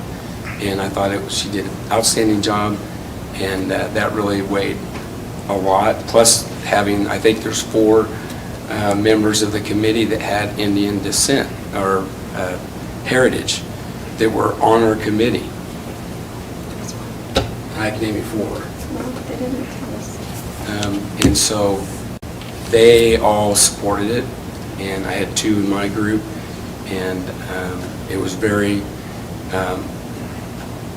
interesting to hear their opinions. And so I really appreciate the whole process, and thank you for that. I think we took the time that was needed, and I agree with Tammy that it was done very well and very looked at every issue inside, and I appreciate that. Thank you. Okay, I just want to come back for a second. I felt like I probably talked too much on the Hayes High of trying to express myself. I had some real reservations, but I heard the pride. I heard the legacy of I graduated 20 years ago, 30 years ago, 40 years ago, that direction, and that pride issue, and be willing to make the changes that needed to be changed to be proud to have the Indians. The one that I can't justify it's my gut, my feeling is changing the middle school. It has nothing to do, because I walked the halls for 25 years in there. It's nothing to do with that. It is, I can't move on to the things that Hayes High I just justified. Hayes Middle School has not had a pride of having the Indians as a mascot. They do not have a legacy of having the Indians as part of their legacy. I tried to do my research today, and I spent hours. My wife thought I was locking myself in my back room trying to find out if there was any other school adding an Indian mascot at this time. I could not find one in Kansas. I found all sorts of lists of Wichita North, all the ones that are getting a different mascot, but I could not find one school district that is adding an Indian mascot to a public school at this time. And I go, why? And there's a lot of different answers to that why with that. So I can support Hayes High staying the Indians because of what I just said, the legacy, the history, the pride, but I can't add, I just don't feel like we want to be the only school in Kansas adding an Indian at this time as a mascot. Craig, I'd like to, my recommendation to you guys about the middle school transitioning to Indians, and I would tell you that I felt probably similar to you, where that would not make a lot of sense. However, during this committee work, that question was posed to me after I said, well, I just don't know if I really feel comfortable doing that. And in using the brave and true, which I really can get behind, and I think it's a really cool thing. Question was, well, are we being brave and true if we can't say that, well, we're going to keep the Indian at high school, but we're not okay with our middle school kids? I didn't have a response to that because that was a good way to propose that to me. I was like, well, yeah, you're right. Because if we are brave and we are true, then maybe that's what we should get behind. I would tell you that I think the purpose is really just to create, and we talked a lot about this in the committee work, is creating an identity. Not a high school identity, not a middle school identity, but our district identity of this is who we are. When you're in Hayes, you're an Indian, and we can get behind that. So the visual identity of being one, being the same, to me, I would tell you, having been in districts where there is a tremendous amount of pride that flows, knowing that you're one and the same. And I think it was been mentioned in the committee work how awkward it is, and Bruce, maybe you want to talk a little bit about this, and he's the one who mentioned it, is that we have buses that say Indian Pride, which I do think and that's the thing I've learned, there's a tremendous amount of pride in this community about being a Hayes Indian, and that's stated on our buses, but as a middle school student, they are the Falcons, and I don't know if there's anything that you wanted to mention in the committee work. So. And I respect those thoughts and everything, but I was having a discussion, and we went the very same direction you're going, and I'm not on debate, but just what I'd heard was if we keep and not add another Indian mascot and the only one school district in the state to add one, as far as don't hold me to that, there may have been somebody that added one on that, is could we add brave and true to the Lincoln Leopards till they can we add brave and true to the Roosevelt Roadrunners? Can we add brave and true to the Wilson Warriors? Can we add brave and true to every one of those schools? So when those kids get up to the high school, they know what brave and true means and what it means to be brave and true, no matter what their mascot is. That's the hope. That's exactly what we would, how we would, progress through this, and that's what I've been the positive thing. Okay, thank you. Yeah. So when I looked at our mascot versus switching to the Indian, I look at a lot of things. Assistant Superintendent Chris Hipp and I have discussed a lot, because when you make this kind of change, there's a lot of financial responsibilities that we have to discuss. I have a uniform rotation that regardless of whether we are the Falcons or the Indians, I will continue to have to buy uniforms as they're on a rotation. I'm trying to just to find out as early as we can whether we're going to become the Falcons as maroon and gold, whether we're going to stay the Falcons as gold and black, or become Indians as maroon and gold, because I need to know financially what I have to plan for ahead of time. But bigger than that to me is unity.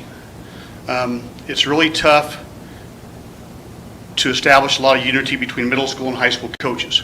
Our programs are vastly different, our schedules are different, the amount of staff we have is different. But currently, football, for example, since Coach Crow came, the unity he has created with our football staff is huge, dynamic. They do a lot of things together outside of coaching. They go to clinics together. Our staff goes with them on ball games. They're on their sidelines. They're in their press box upstairs, wearing headphones, trying to help them all the time. And we're trying to establish that across the board with all sports. I think by getting more unity established as one family of Indians versus some Falcons and some Indians is pretty big to me. And I know what Craig says, nobody else is doing that. Well, one, I'm not sure how many other people are building new schools and switching a middle school or high school to a middle school to where there's a lot of comparison. But I think now, financially, if we're going to do it, now is the time, because when we move to the high school, we already have maroon floors that say Indians in the gym. We don't have to worry about changing those to a black and gold and changing the logo on the floor to Falcons. We don't have to worry about replacing scoreboards with those like we have at the middle school that say Falcons.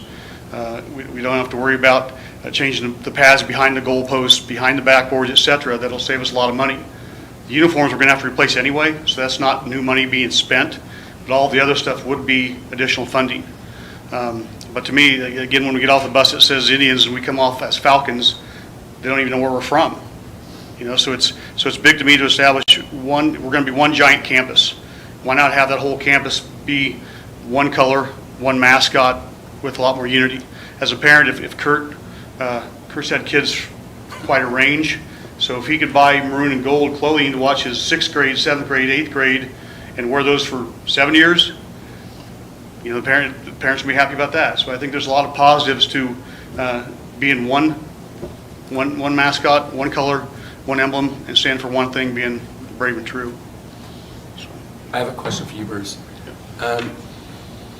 Aren't most schools, districts, middle school and high school are the same unless they have two middle schools? Most towns that only have one middle school, one public middle school, are the same, like Great Bend Panthers. They don't change from middle school to high school. Most remain the same. And is that, even some leagues require that? I don't know that answer. I don't know if they require it or not. Our league is unique because all the schools in our league, with the exception of us in Great Bend, have two schools. There's 2 liberal schools, 2 Garden schools, 2 Dodge schools, so they don't fall under that category. But Great Bend and us do, because we only have one public school. Okay. Thank you. I have a question for Ron. Thank you, by the way, Bruce. What is the time frame of the DLR experiential graphic design? There is no timeline.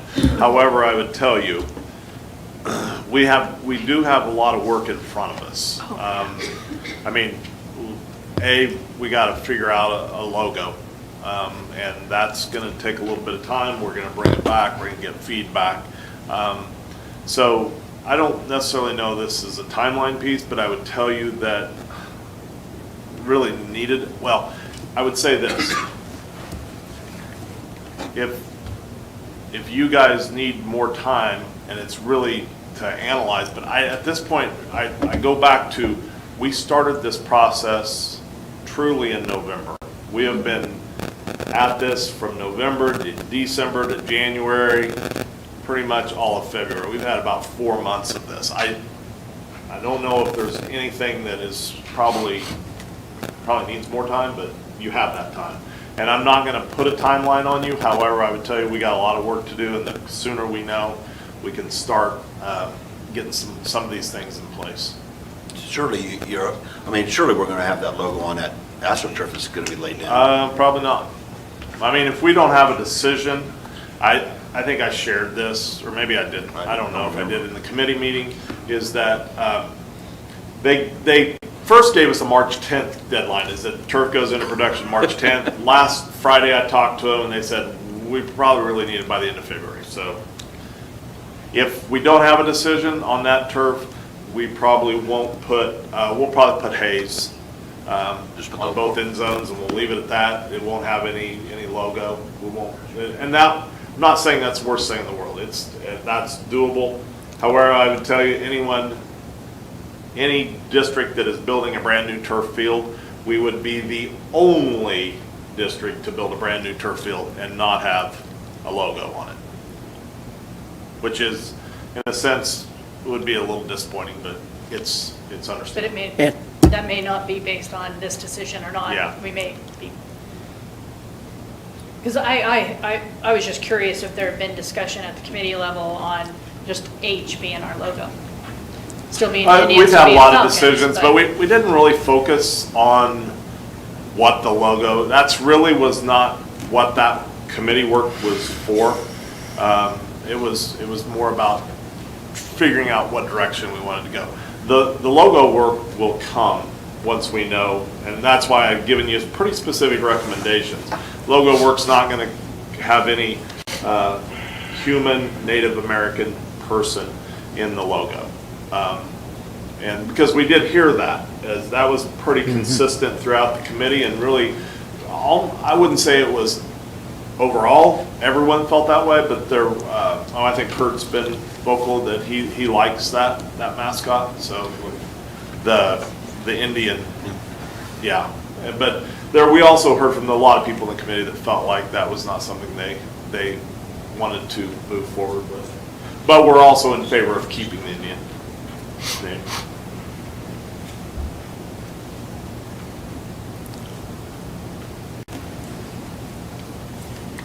So when do you think we should make that decision on the middle school? The sooner the better.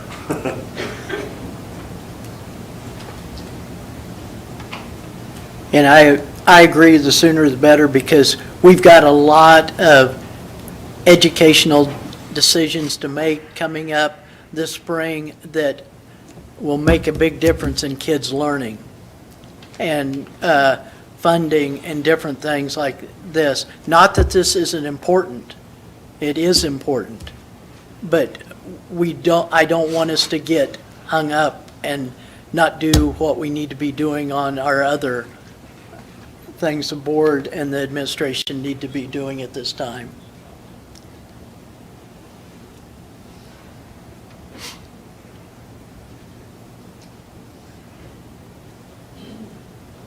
I'll make a motion. I'm going to split it, and if that's not okay, don't second it or don't vote for it. At this time, I make a motion to approve retaining the Hayes High mascot as Indians. We don't need to vote on that. Ron?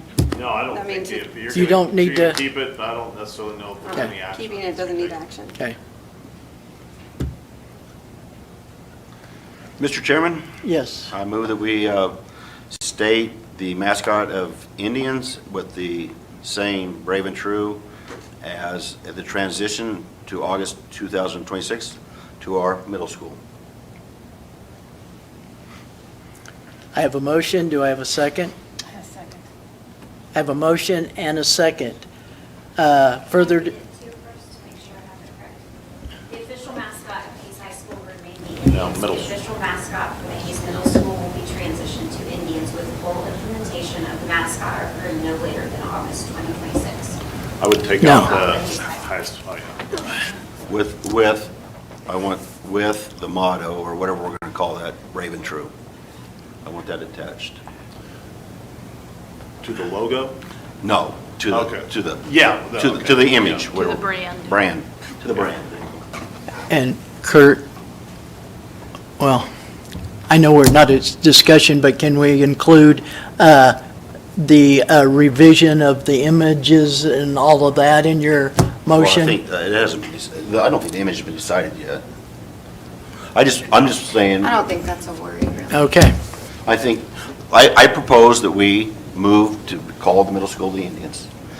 Without, as DLNR, we decide on the colors and the motto, or the symbol, they'll be the same.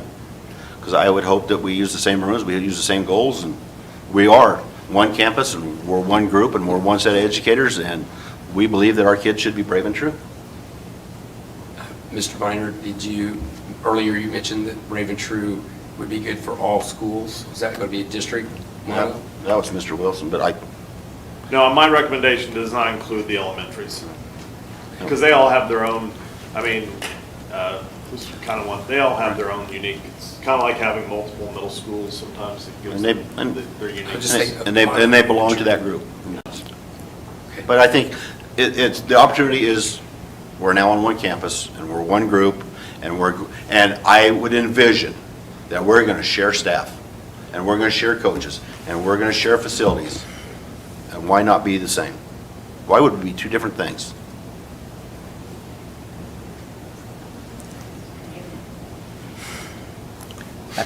I have a motion A second. and a second.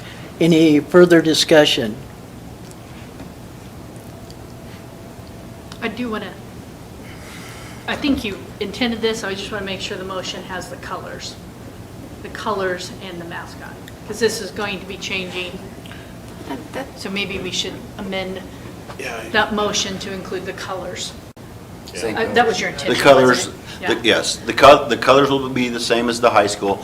The image will be the same as the high school. The Brave and True will be the same as the high school. It's, one's one and one's the other. I mean, there's no twisting pieces and parts. It's, you're one in both schools. I like some of the discussion, but kind of where we talked earlier, I will be voting no because I've got to vote my conscience, I got to vote my heart that we are not treating some people right and some by, you can put yourself in their position, but until you're culturally in that position, you can't relate what hurts and what doesn't hurt. To have a mascot be your culture. Which one? Mr. Chairman, I would go with that if I had heard from somebody that was from Native American that would, I have an email. well, I'll excuse read me, it to that you. would communicate directly to me that is what they feel. And that was where I'd stand, Mr. Chairman. If they would have visited, directed, had a conversation with me, I have received none. Okay. I So respect that. I will vote yes. Because I believe we should be brave and true, and I believe you are part of USD 49, and if it's good enough for high school, like Tom Albert says, good enough for middle school, and we should push our kids to be brave and true and believe in something. And I think it's a good thing to believe in.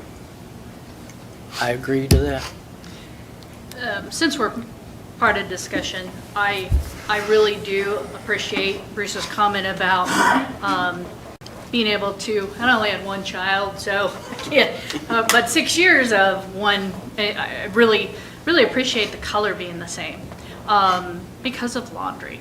And, but, as far as that may sound silly, but there's some practical aspects, and I'm sure that other people. I like the fact of having a same brand. I can't support naming the middle school the Indians. I'd like to really encourage the graphic design team at DLR to come up with a mascot that can be representative of Hayes as a brand together, but keep the Falcons, none of us were part of the decision when we closed Kennedy, but we decided to go with a whole new name at that point, and when we closed and became one middle school. And we purposely had a new mascot that didn't represent anybody. And so at this point, I don't know why they did that, why they didn't go ahead and do Indian at that point, but so. What was the new mascot? Well, it was not the Falcons. They weren't the Falcons before. Yeah. Yeah, they were. Oh, they were. They Felt kept, like it was- No. I stand corrected. I Every Kennedy apologize. kid They became, kept, every one of them became. I thought they didn't. I didn't think they did. No. I stand corrected. Please accept my apologies to the outrage that was shared. It was, That was So, I do remember the historical, it was made because of finances. Just plain finances. And I think we ought to look at that too, what are we going to save if we don't change? I mean, if we keep all the information, all the things that are on the gym floor and on the pads, that's going to save a lot of money. Also, you had mentioned about you didn't know of other districts. I know of just one that's in the last 5 years changed. And they were not Indians, but Braves. And they went from kindergarten through high school. But they only had one middle school that I'm aware of, and they made it all the same. I do believe that the majority of schools that have one middle school has the same as the high school, probably 90% or maybe more, I don't know. But I think that's something we ought to look at. Since we do have only one middle school and one high school, I like the unity. I like that they're going to get off a bus that says what they are. And that's one thing that our, I'm sorry, what's the gentleman's name that was our? John Jensen. John. What John had said, he said that that was a great motto, and he was very proud of it, and he thought that it was probably the best in this nation. So far, from all the people that he worked with, I think we'd be crazy not to look at that and move on. If I had some big indication of why with the surveys or something, I would definitely look at that. But I have to go with what the majority, I guess in this case, are wanting, and the sense of that it's going to be more economical. It makes a lot of sense. It makes kids get off the bus that says what they are. I think that's a good reason. Just to highlight, I did include that in your packet, but on the survey, there was a question. As we transition to Hayes High, Hayes Middle School campus, would you be in support of a unified mascot logo for both schools? And 85% of the 800 surveys, about 800, responded yes. They felt like it made a lot of sense. To me, it is a little bit different if we would keep the middle school where it's at.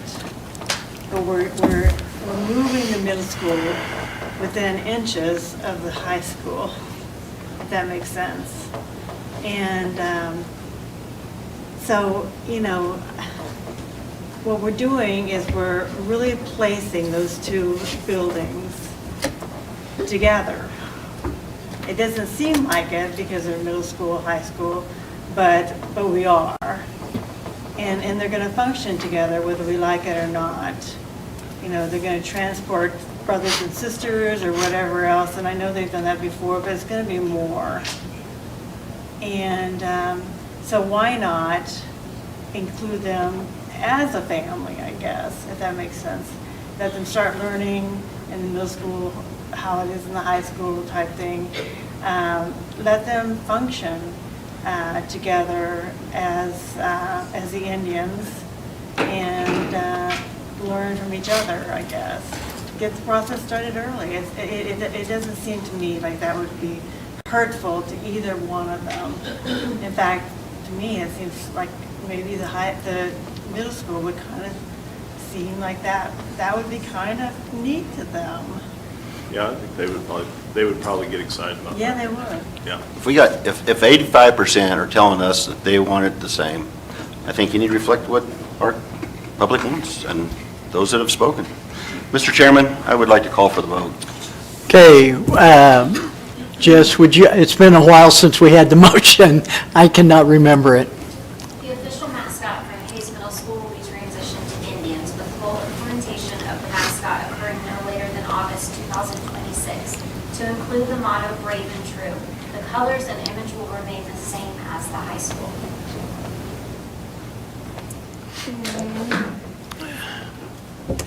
I don't think that he meant to say image. Unless he I was think the saying- better word would be logo. Because Colors if and you're logo. saying image will remain the same, you're saying you're going to keep the face.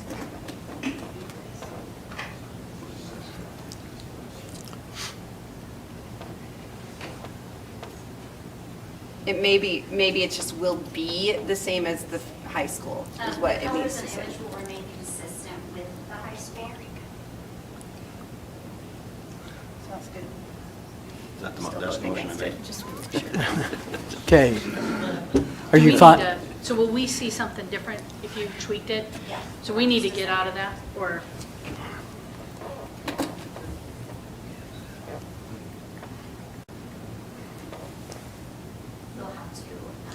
that might come up. Okay, I will go ahead and call for the vote with this motion that is up on the screen. I've had a second. All in favor of that motion, vote yes. Yes. All opposed, vote no. No. Jess, I need a roll call vote. I need everyone to vote first. Oh, okay. Voted. Mine's not up. Okay, Alan Park. How do you vote? Craig Pallister, how do you vote? No. Lori Hurdle voted yes. Tammy Wellbrock voted no. Kurt Viner voted yes. Megan Zampai Little Pop voted no. Motion failed. 3-3. I'd like to make a motion. Yes. Mr. President.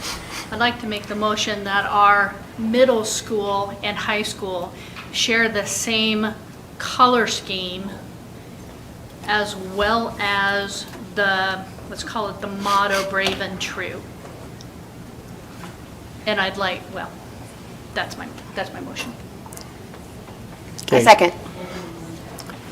I have a motion and a second. Discussion on this motion? I would like to encourage the DL, our experiential graphic design team, to come up with a logo that still can be shared, but I'd like to delay that decision at this time.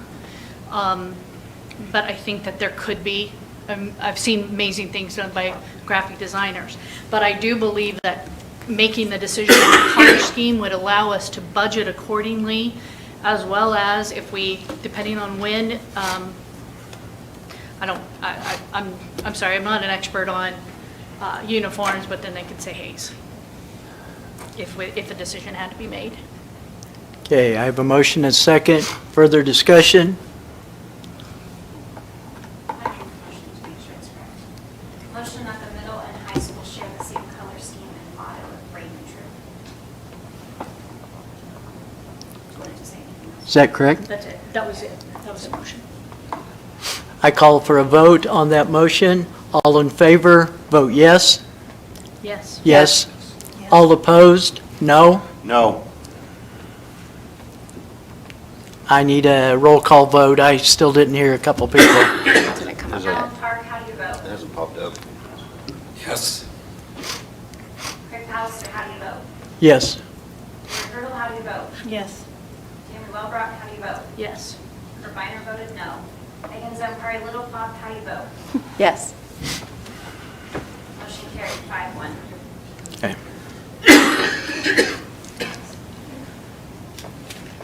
I want to thank the board on all the discussion. I know all of you took a lot of thinking and direction on your vote and your discussion tonight.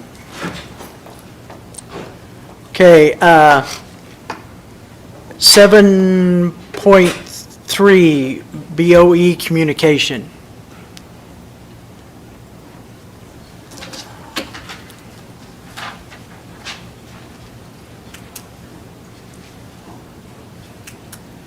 Mr. President? Yes. I think I explained what it was.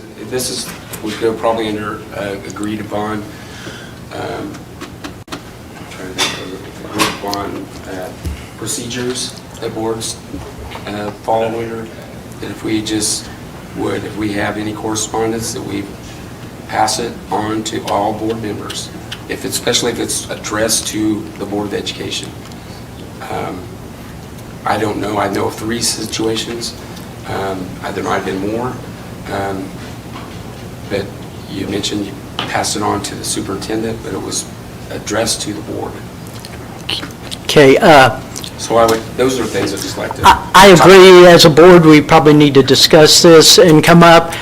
The one incident that you talked about, and I express this, when I get any kind of mail that is unsigned mail, and so I don't know if it's from somebody locally, out of state, and I've relayed to people, as being an administrator for 25 years, when I got unsigned letters, I put not a lot of importance to that letter if they didn't have the responsibility to sign their thoughts. So I was not on a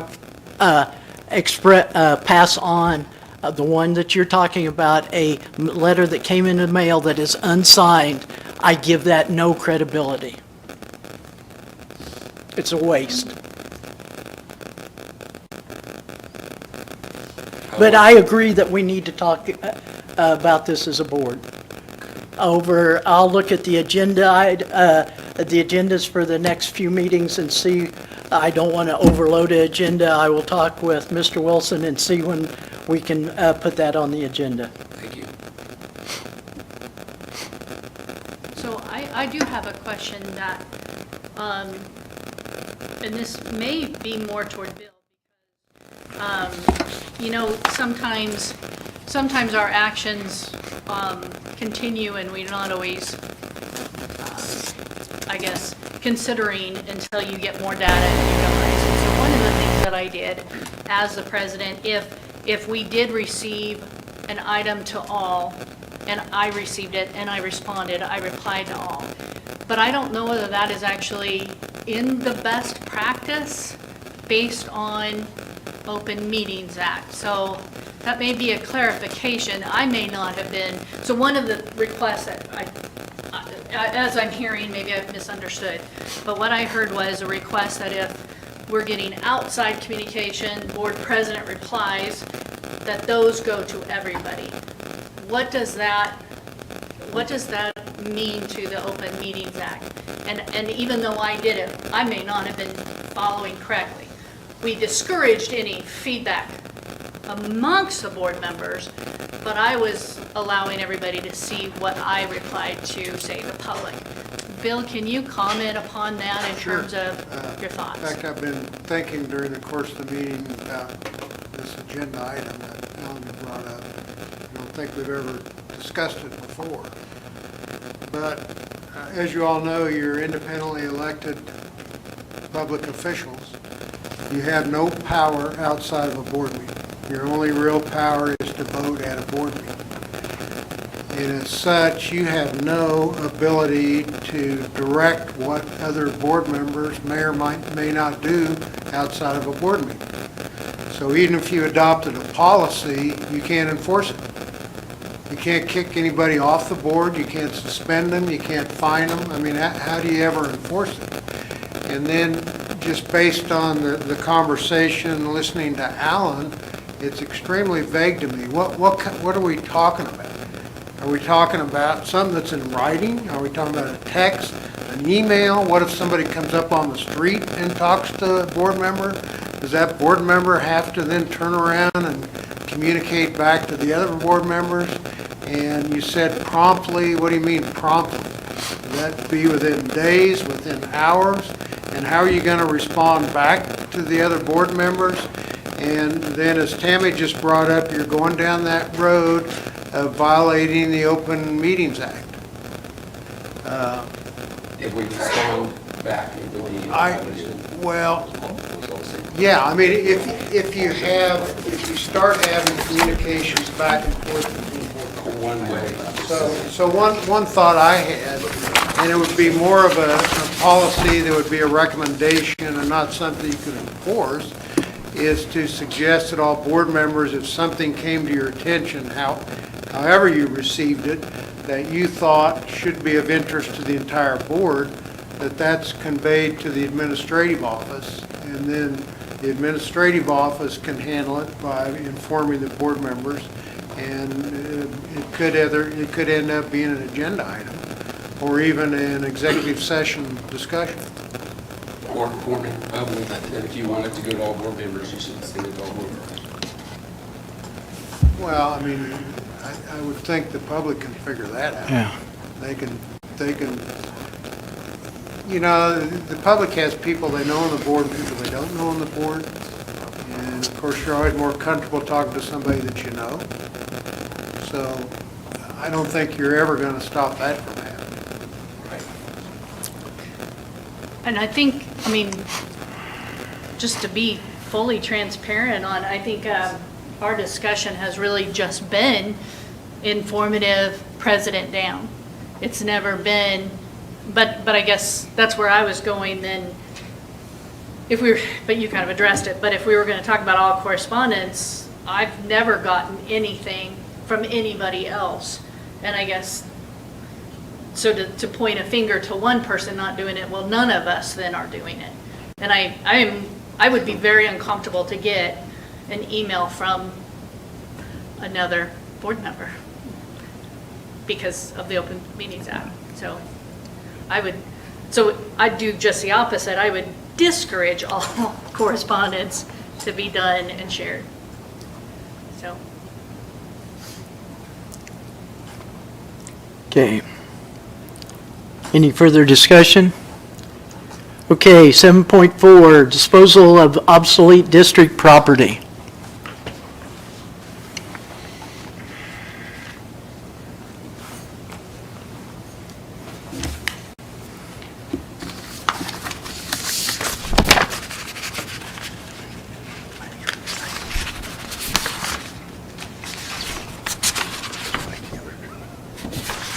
Okay. What was, it was Alan? part of our, Just, That was an agenda. just an I'll pull it out. explanation about this item on our agenda, because we've never had this before. What disposition of is It's there obsolete discussion property. needed? Obsolete property. obsolete property? Okay, so what's the And we haven't had that procedure? on our agenda before. What is the, Policy. what is the procedure for this? Is it a Same certain procedure, amount? same procedure that we have done numerous times. We put it on Purple Wave. So we approve items that go to Purple Wave? Yes. Okay, I looked on Purple Wave, we now have 13 items on Purple Wave that we did not approve. So I'm just curious. And I don't get on Purple Wave, so I can't tell you if we do have items, then we'll pull them off. I'm not aware of that. So I'm just some are- glad we're trying to get money out of junk where normally it Yeah. go to the waste. So, I'm not going to disagree with you because I haven't been on Purple Wave, but they're pretty meticulous about this process, so I would find it interesting that we have stuff on there. Some are items say Hayes High School, some just says Hayes, Kansas. But then it Well, has a that 40 doesn't necessarily mean that we're selling it, if it says Hayes, Kansas. Right, but and there's another tractor on there, but then it's been pulled. But it's a Ford, which is. Well, because you're approving that tonight. No, this is a 1973, and the one on here says 19. We don't have a 1973 tractor. all right. Can we ask for a vote, Mr. President? Okay, do I need a motion? Well, I'd like to make the motion to approve then the items for disposal of obsolete district property as recommended. Okay, second. Have a motion and a second to approve the obsolete property disposal. Any further discussion? I think like Russ has said, he's going to do Purple Wave, he's going to bring it to the board. I just think it should be important that all surplus property, according to your state statute, is supposed to be approved by the board. Okay. And it is, as far as I know. If there's something on there, I'll make sure that we pull it off and we'll get board approved. It could be I would that find it, like I said, I would find it very unbelievable that we have stuff on there. There's a mark. If it's on there, like, Yeah. it could be a financial, whatever, Yeah. that's fine. Oh, I have Can we one vote? question. Can we vote? So this is revenue, and where does it go, Chris, when it comes? Yeah, I mean, stuff, Revenue to capital outlay. Revenue to capital outlay. yeah. So if it says Hayes High, it just goes to capital outlay, not necessarily Hayes It High. all goes to the Capital outlay. It's all there. That's the way it's always Got been it spent done. out, that's where it And comes is back. it, so that's your capital outlay, so if it's spent, it's through the process of pulling it out of capital outlay? Yes. Yeah. Okay. Okay, let's go ahead and vote on the motion for disposal of obsolete district property. All in favor say yes. Yes. Yes. All opposed say no.